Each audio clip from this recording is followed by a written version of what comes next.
صدیق اکبر ہے جو مردوں میں سب سے پہلے ایمان لانے والے ہیں۔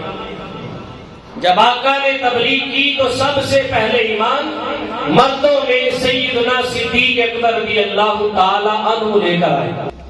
لفظ بکر کا دوسرا معنی یاد رکھیں، قرآن مقدس میں ہے وَسَبِّحُوهُ بُكْرَةً وَأَصِيلًا۔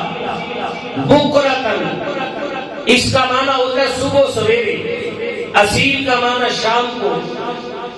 فرمایا تم اپنے رب کی تسبیح صبح و شام کرتے رہا کرو۔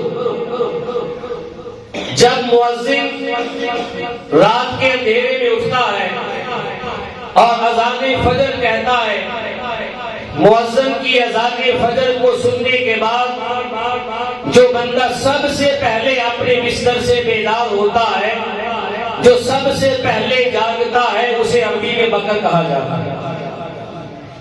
مؤذن کی اذان سننے کے بعد جو سب سے پہلے بیدار ہو اسے بکر کہتے ہیں۔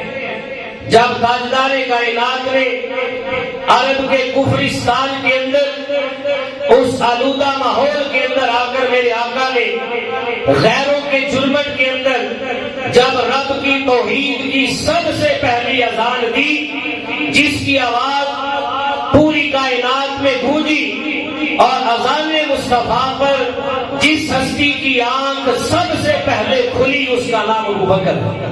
سبحان اللہ، اللہ آقا کی اذان سن کر جس کی آنکھ سب سے پہلے کھلی اور جو سب سے پہلے میرے مصطفیٰ کے دامن سے وابستہ ہوا، جو سب سے پہلے کھجا کھجا بارگاہ مصطفیٰ میں آیا، جو سب سے پہلے دوڑا ہوا بارگاہ مصطفیٰ میں آیا، اور جس نے سب سے پہلے آ کر دامن مصطفیٰ کو تھاما اور سب سے پہلے دامن تھام کر کلمہ توحید کی آواز کو بلند کیا، اس ہستی کا نام سیدنا صدیق اکبر رضی اللہ تعالی عنہ۔